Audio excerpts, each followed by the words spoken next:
এগৰাকী নৱম শ্ৰেণীৰ ছাত্ৰীক বিদ্যালয়লৈ আহি থকাৰ অৱস্থাত মেজিক চালকৰ যৌন নিৰ্যাতনৰ চেষ্টা বিদ্যালয়লৈ আহি থকাৰ সময়তে মেজিক চালকে ছাত্ৰীগৰাকীক স্প্ৰে মাৰি অচেতন কৰি যৌন নিৰ্যাতন কৰাৰ চেষ্টা মেজিকখন যাত্ৰী নথকাৰ সুযোগ গ্ৰহণ কৰে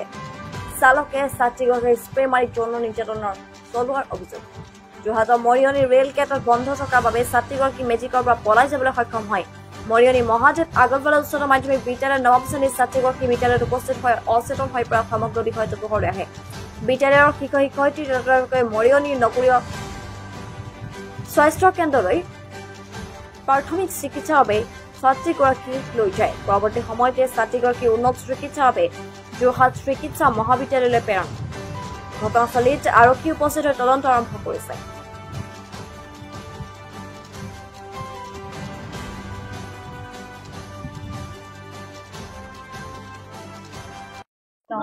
তাই প্ৰথম গম পাইছিলে অৰ্পণা এই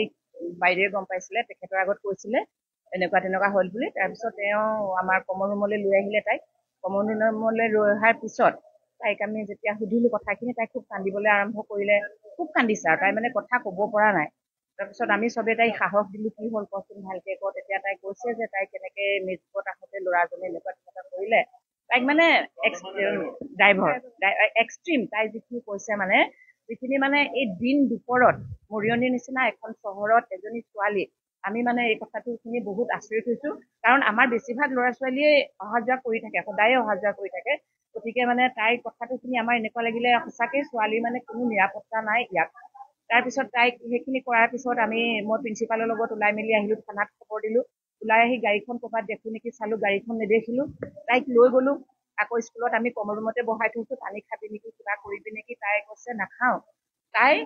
মুখৰ ভিতৰত কৈছে স্প্ৰে মাৰিছে আৰু আঙুলিটো ল'ৰাজনে আঙুলিটো তাই মুখৰ ভিতৰত ভৰাই দিছে সি তাই মুখখন মানে তাই বাৰে বাৰে ধুই আছে আৰু মুখখন খালি আছে কিবা খাবলৈ দিছিলে নেকি নাই দিয়া তাই কৈছে তাৰপিছত তাই কিন্তু মুখখন ঠিক আছে ব'ল মুখখন ধুই দিবি তাই মুখখন ধুবলৈ যেতিয়া গৈছে তেতিয়া তাই চেঞ্চলেছ হৈ পৰি গ'ল আৰু তেতিয়া আমি চবেই ধৰিলো মেলিলো চব আছোৱেই লগত কিন্তু তাইক উঠাব পৰা নাই আৰু তাৰপিছত লগালগ প্ৰিন্সিপালে এইফালে ফোন কৰিলে আৰু আমি তাইক চিধা ইয়ালৈ লৈ আহিলো বৰ্তমান তাই সুস্থ এতিয়া তাইক যোৰহাটলৈ ৰেফাৰ কৰা হৈছে আৰু পিছৰখিনি কি হয় আমি কিন্তু দুখীজন ৰেফাৰ কৰিছে আৰু আমি এতিয়া দুখীজনক ধৰিবৰ কাৰণে আপোনালোকৰ ওচৰত আহ্বান জনাইছো